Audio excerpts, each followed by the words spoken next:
Hello Stitchy friends and welcome to my channel. I'm back today with a Stitch with me video. I've been looking forward to this actually for a little while, and I've found the opportune moment to do it, which just happened to be on the first day of the month. So we're now into the first day of July, full of hopes and promises. And yeah, so I'm sitting here and I actually started stitching about 20 minutes ago, but I just was up and down a little bit, checking the dishwasher and tidying a few bits and pieces up in the kitchen, and then I finally sat down properly now so I can actually record. So it's been a little while since I've spoken to you guys. I think what was the last video that I did was my floss tube, which was my my end of month update. And yeah, that was an interesting one because I had incorporated a brand new chart, which is the one that you're seeing right now, and it's Streets of Paris, and I really love it. I've actually come on quite a bit since I did my update video, which is only like a week ago or something, maybe not even that long. But I have actually been working on this one quite a bit, so yeah, it's looking really good. And I'm actually, for being the background, which is what I'm doing at the moment, it's not really that boring because it's not huge chunks of one color along the whole sky.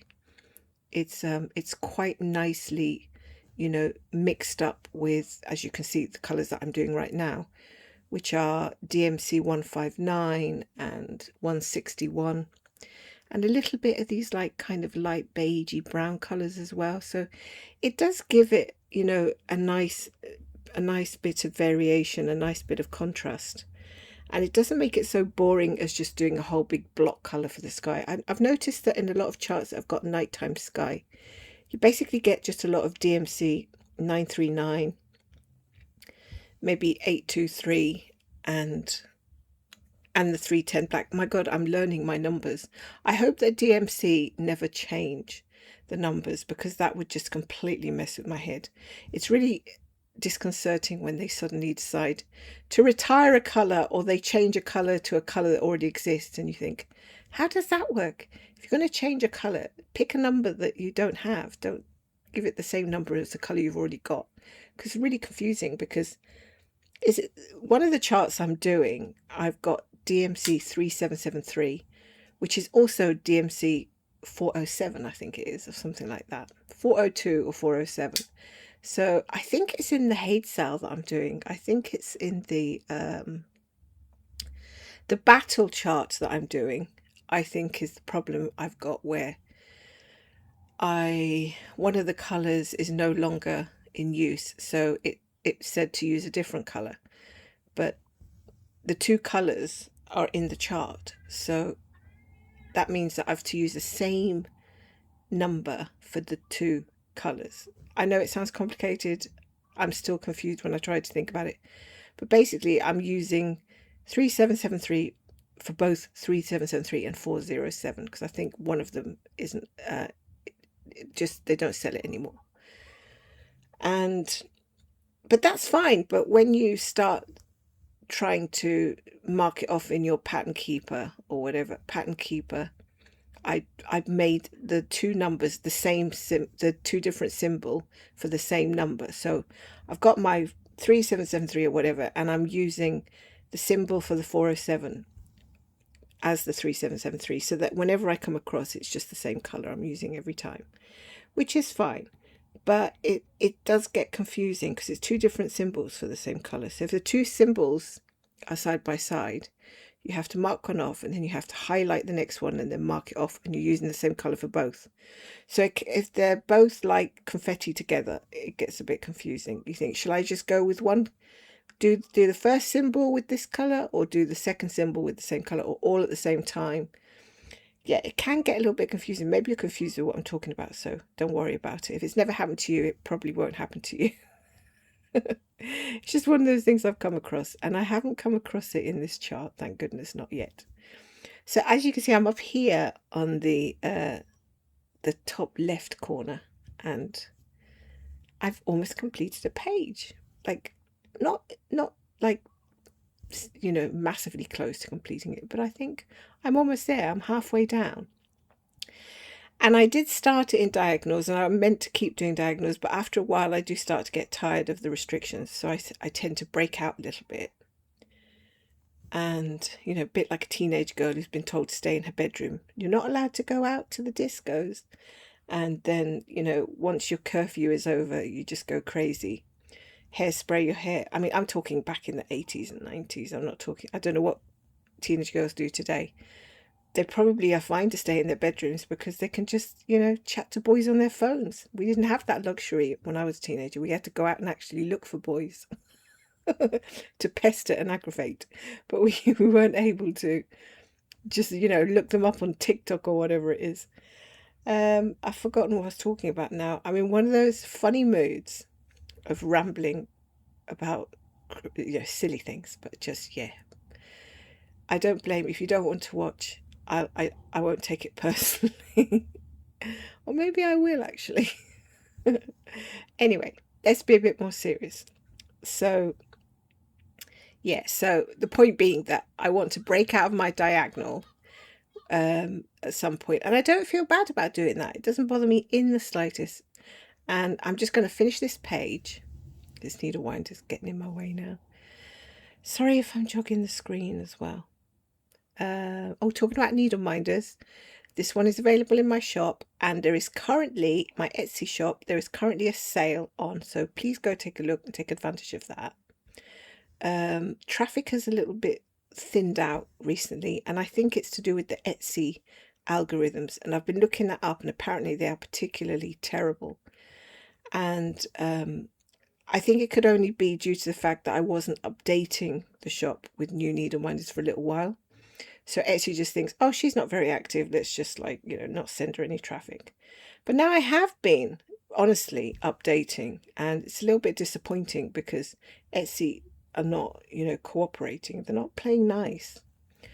So yes, my keywords are good and I've done all the essentials, but it's just, yeah, it's just Etsy. And I think what happens is that the big shops that are selling products that are hugely, you know, if they're selling a lot per day, they get more traffic. Etsy sends them more traffic. The algorithm points their way. It leaves all the smaller shops like mine, you know, sitting in the corner gathering dust. And to be honest, I just don't know.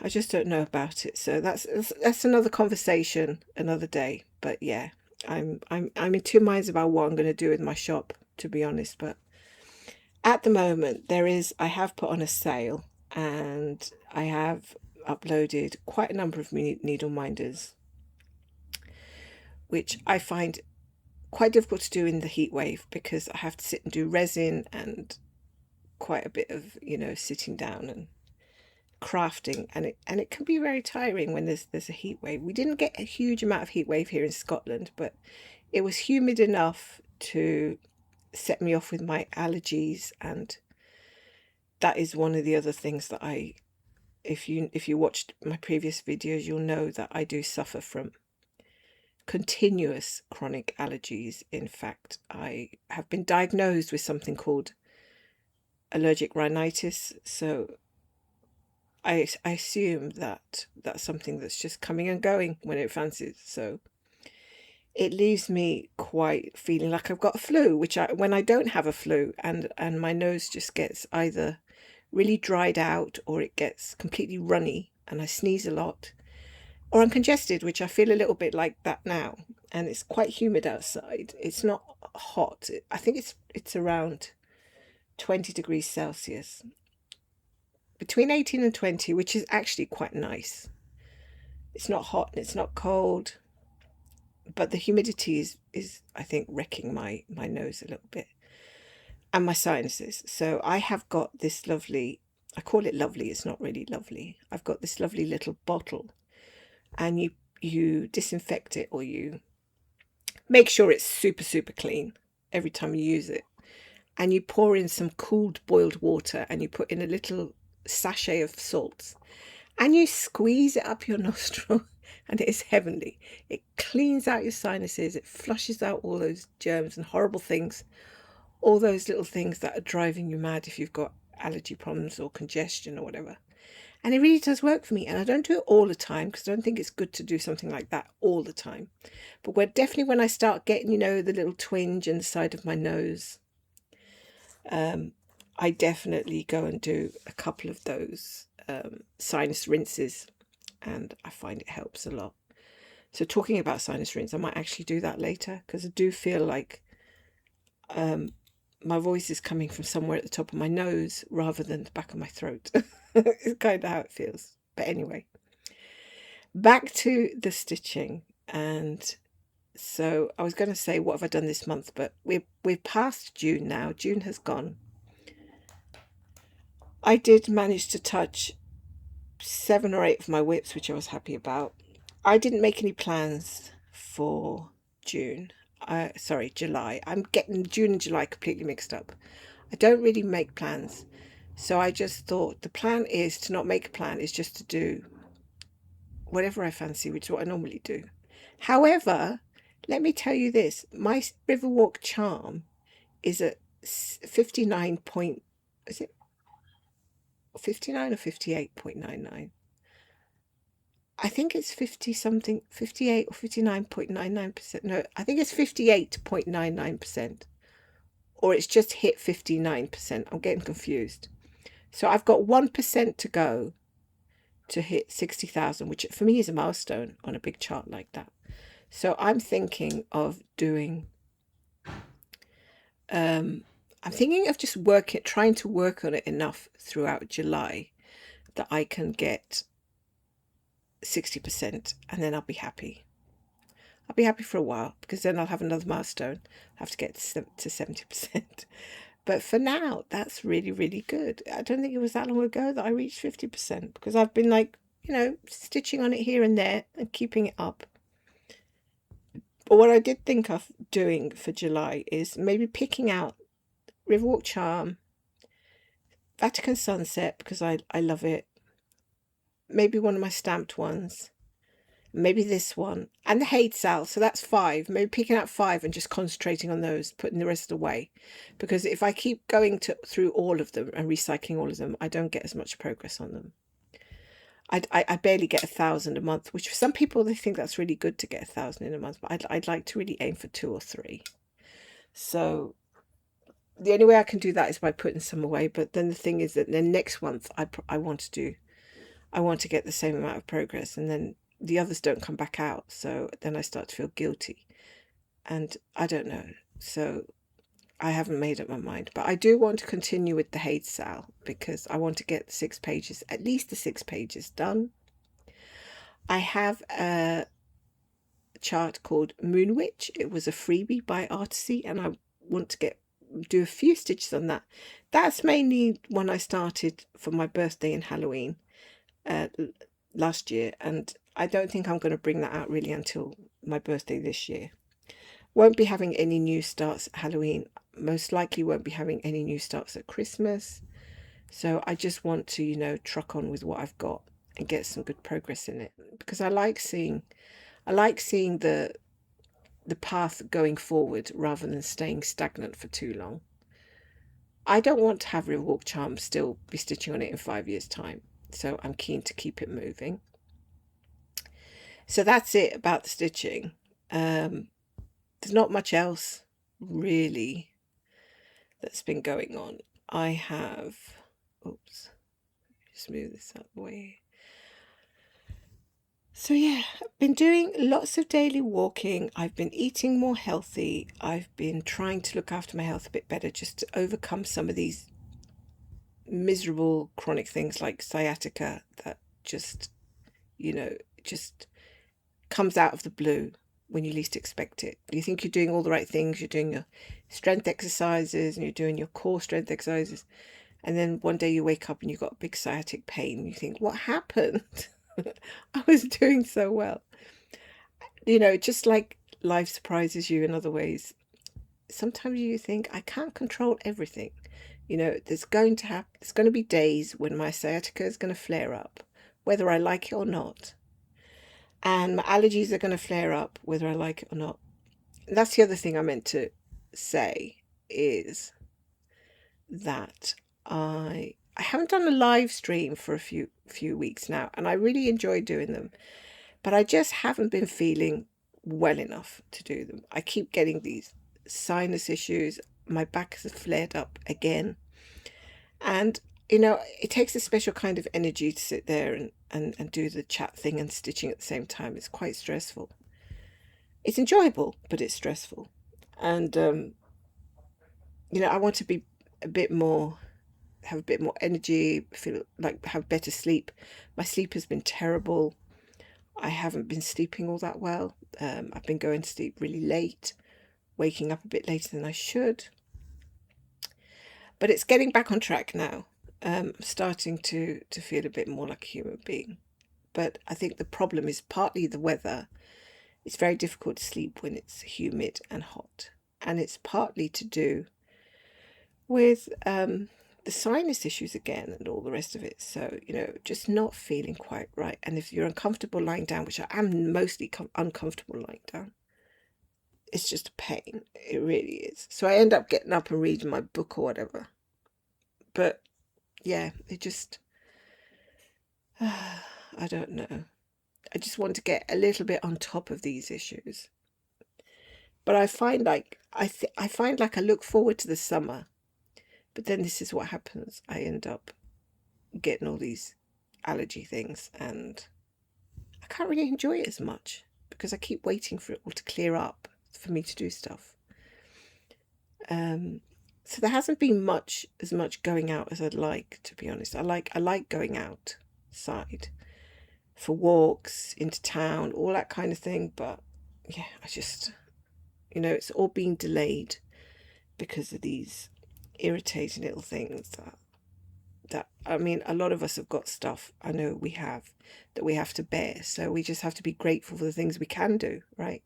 The fact that there are days that I can get out and walk and get into town and stuff like that, which I am very grateful for. So it is what it is. We just have to be grateful for what we have. So there isn't really much else that's been happening.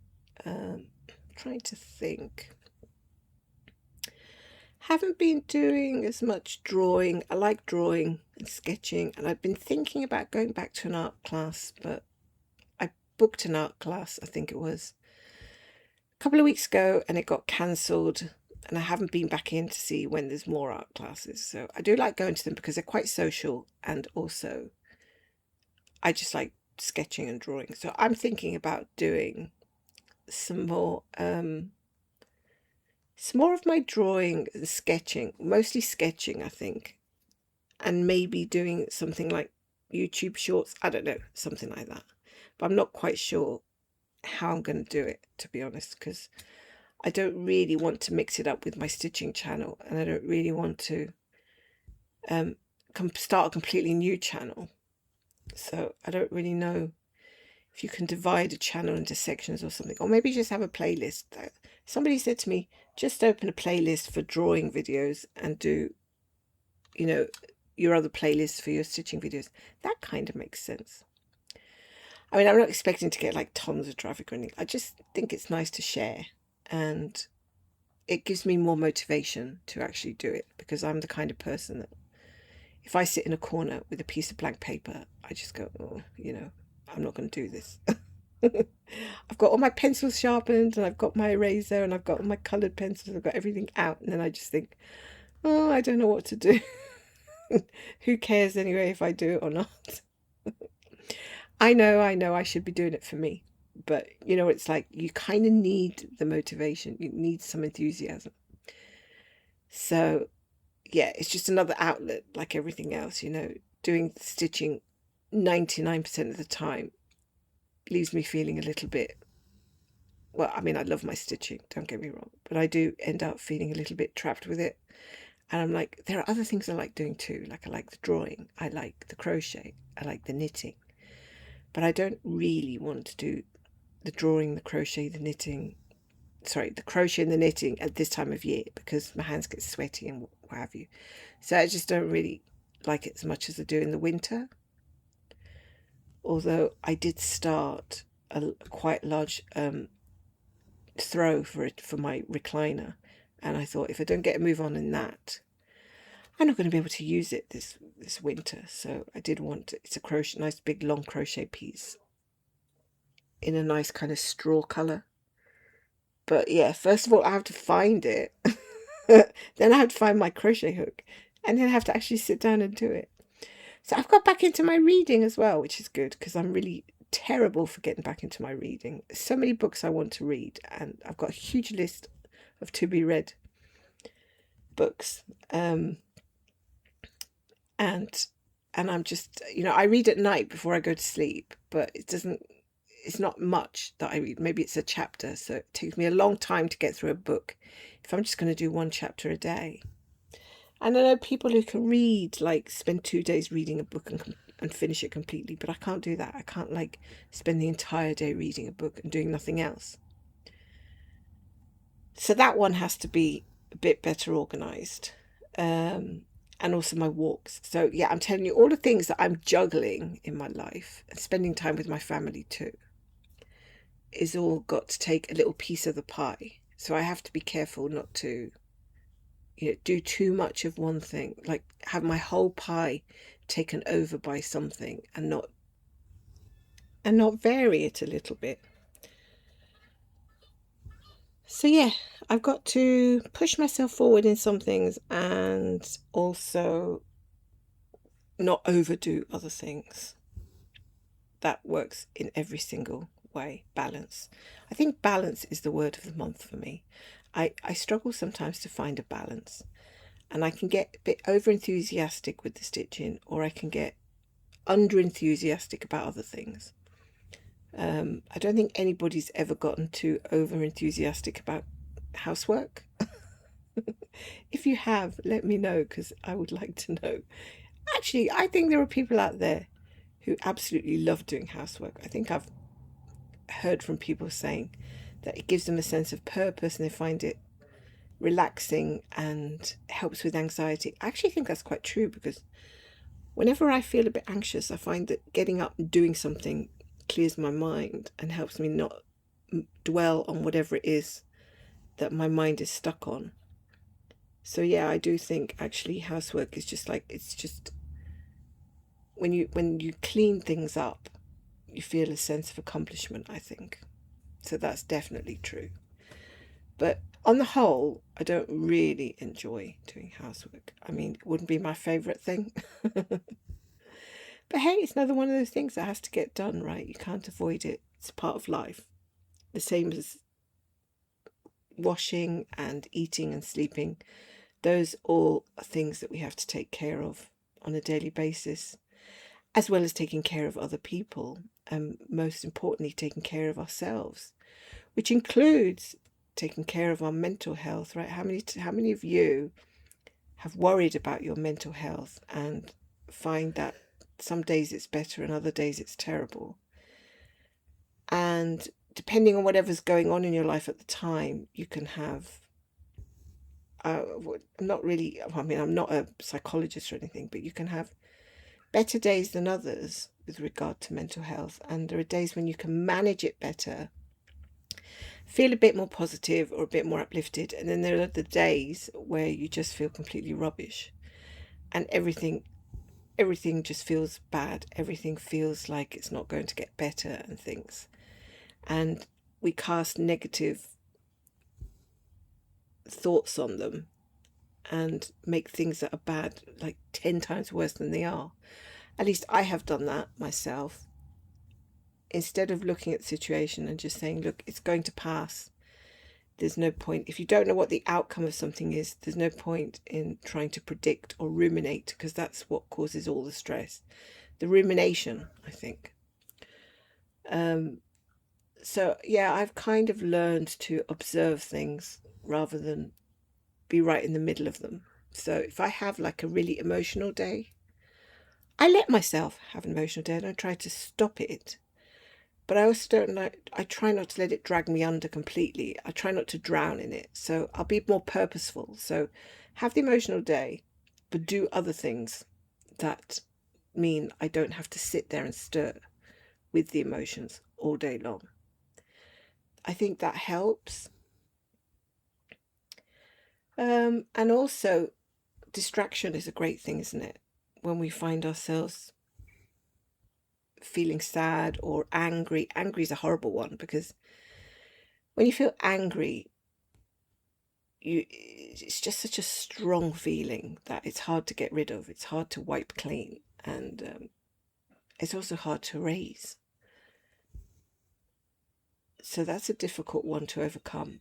But distraction is great because distraction, not, and I don't even always see stitching as a distraction, because unless I'm listening to something on my earphones, stitching isn't the biggest distraction. I can think 100 unsavory thoughts. I can think 100 upsetting thoughts while I'm stitching, and I think I'm better off listening to something or going out for a walk, because going out makes me look at other things and I get distracted looking at people, looking at cars, looking at shop windows, that kind of thing.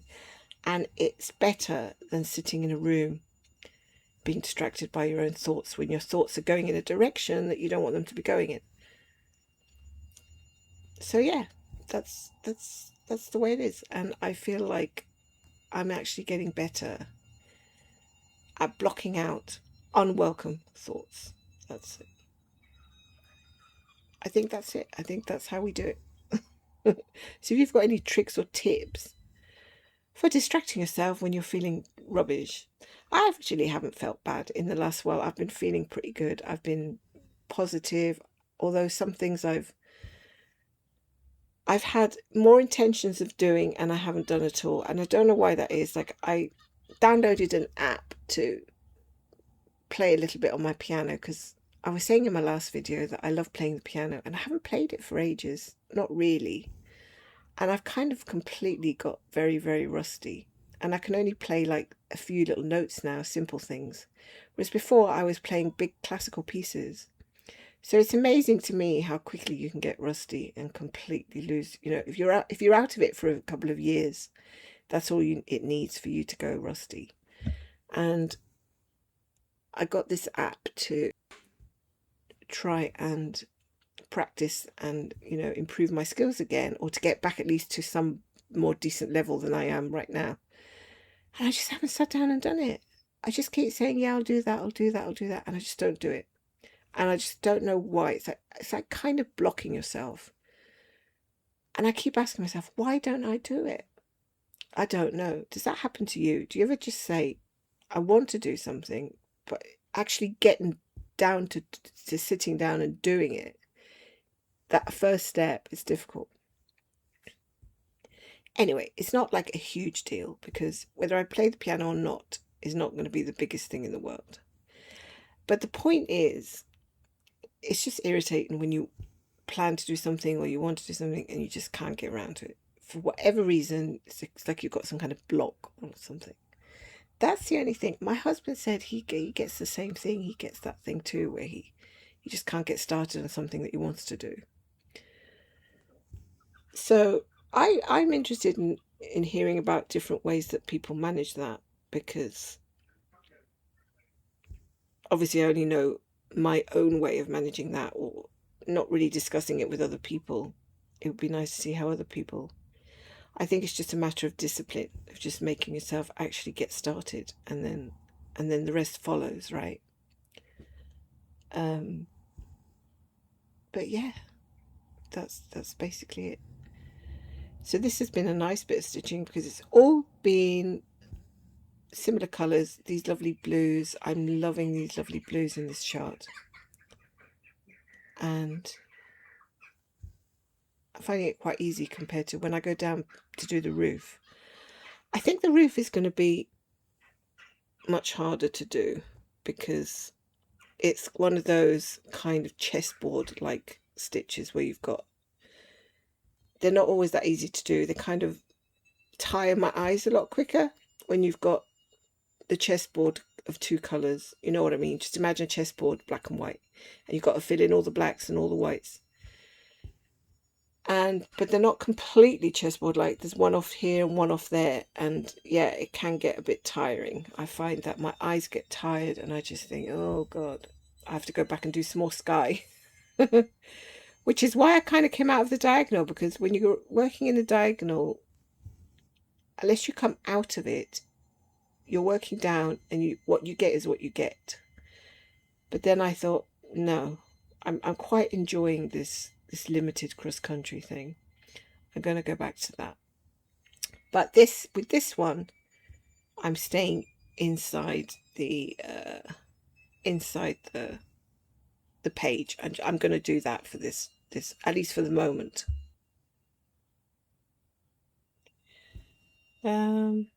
We're expecting rain in the next 20-30 minutes, according to my app. So that is probably why my nose has been going a bit itchy, and also explains why there's humidity, because the air feels quite damp, quite moist. There's no sun, but it's still quite warm. So it's one of those icky days, which I don't like. I don't like to be too active on icky days because you just end up sweating, and there's no sun, but you're still sweating. So it's not pleasant. And but what's really nice is outside my bedroom window, there is this huge tree, and I can just kind of sit on the bed and look out at this tree. And it's lovely because you can see all the little birds peeking out from behind the leaves. I'm thinking, I'd love to see an owl. I've never seen an owl in that tree. There must be owls around somewhere. But they're very small, and I don't think they like to be visible. I think they hide quite easily. In fact, I don't think I've ever really seen an owl in a tree when I've been out walking or anything. So if anybody knows much about the habitat of owls or what they do, let me know, because I would love to spot one. I might actually get a little pair of binoculars and look a bit closer, because there must be owls around. And I was saying to my husband, how come I never see any bats? When do the bats come out? Do you ever see any bats? Only like when they're nesting somewhere. But I don't think I've ever come across a bat. And there are definitely bats around here, because I've been told there are. The only other places I've seen them in are like in the zoo or whatever. If you can hear my washing machine spinning, I have to apologise, but I need to get this done before the day ends, so as not to annoy the neighbours with the spinning. Yeah, but the tree at the moment is so vibrant and leafy and green, you can really hide anything inside there. And yeah, it's just very therapeutic to sit watching it, actually. Really, really nice. I hope nobody ever cuts it down. It kind of is in the shared garden that we have. So we have, like, even though we live in like these old buildings in Edinburgh, you can get gardens, you can get, allocated gardens at the back of the building. So each block, you get, maybe if there's 10 apartments in the block, you all get access to the garden, which is quite nice. But because I'm on the top floor, I tend to not be one of the ones that use the garden very much.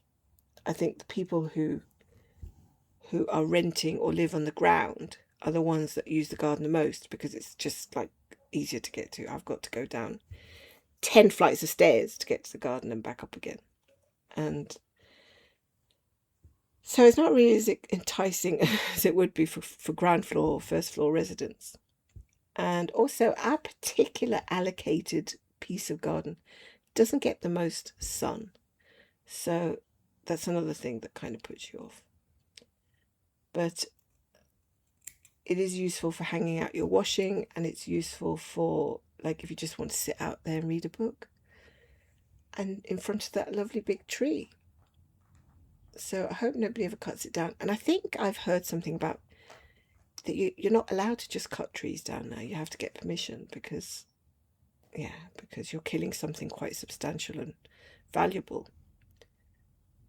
Like, I wouldn't even dream of cutting down a beautiful tree like that if the garden belonged to me and by myself. But people do, they just go and they just do whatever they like. It's quite sad. But yeah, it does actually stop a little bit of the view on the other side. But it's still a nice view to have a nice big tree. But what we've got at the moment is we've got seagulls nesting on top of all the roofs. And funnily enough, this year they haven't nested on our roof, which is quite strange because every year that I've been here, the seagulls have been nesting and you can hear the chicks really loudly during the day, which at first is quite irritating, but then after a couple of weeks you get used to the sound and your brain just zones out. But they haven't been nesting on our roof. They've been nesting on all the neighbours' roofs. My husband said, well, that's a good thing, isn't it? That you haven't got the chicks all squawking on the roof. I said, well, no, because I'm wondering what's up there that's actually putting them off.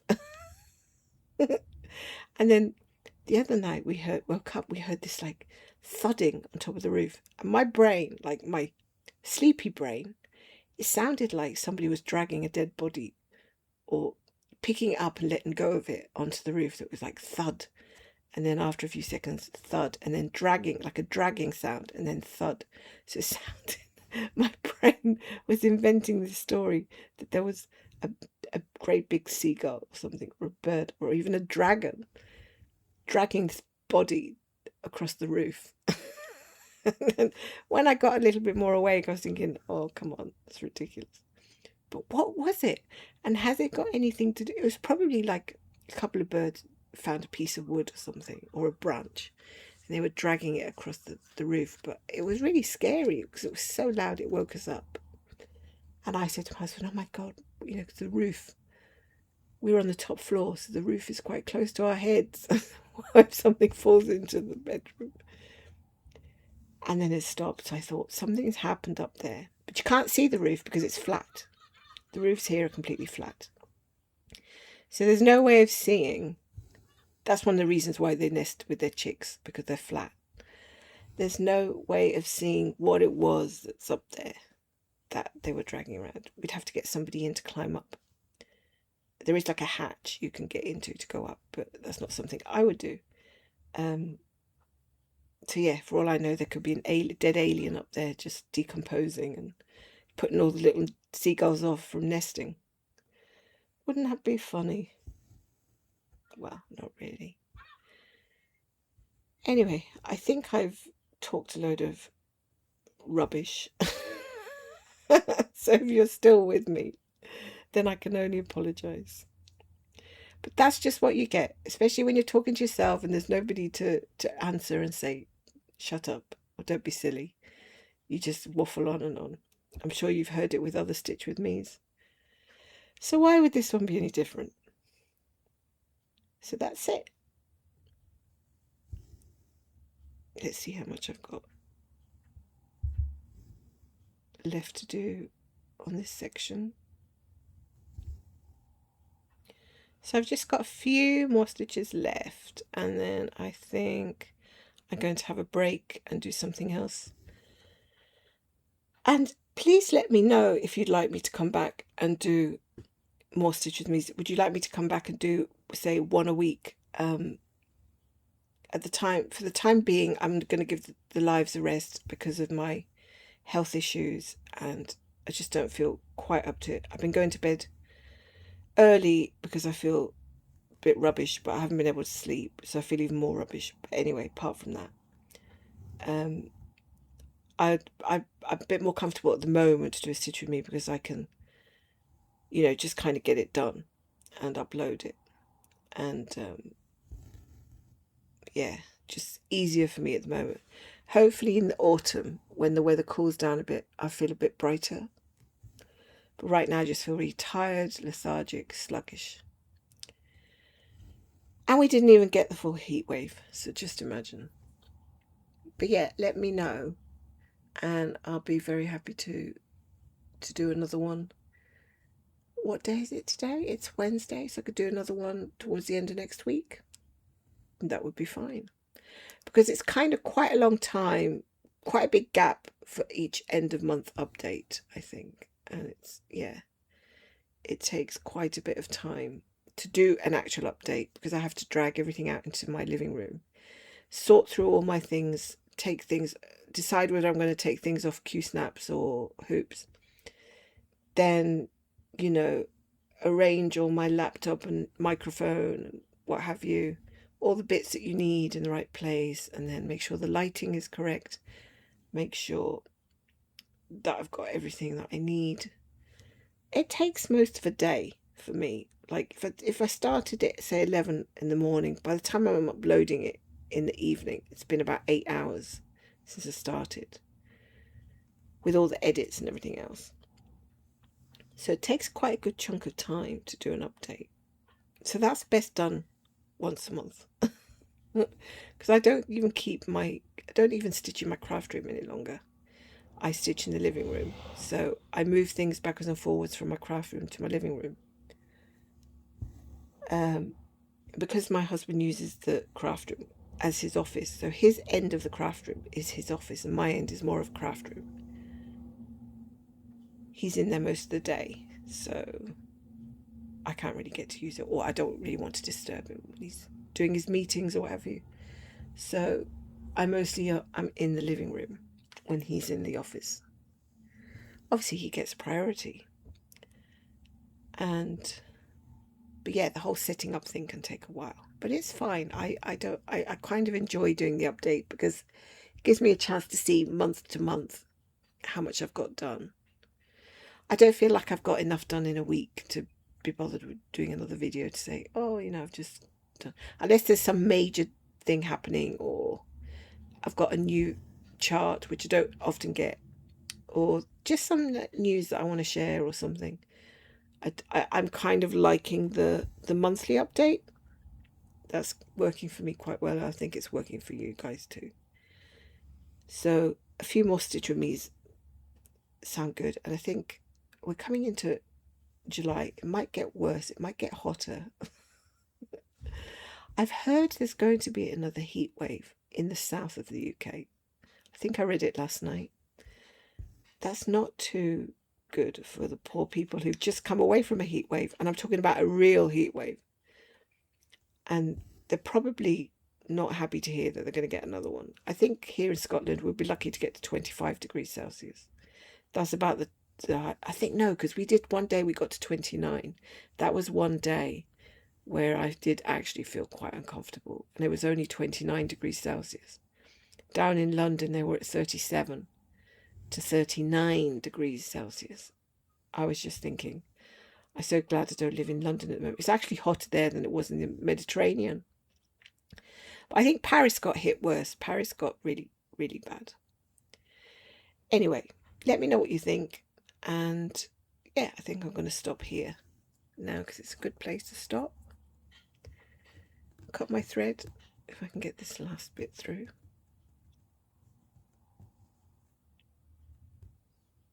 Yeah, is it going to go in? And just let me know. But apart from that, I just want to say thank you to all of you for stitching with me. It's been great spending time with you again.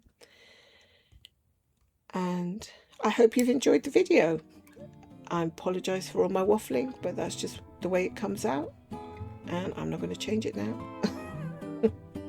So take care, everybody. God bless. Enjoy your stitching. And I'll see you again soon. Bye.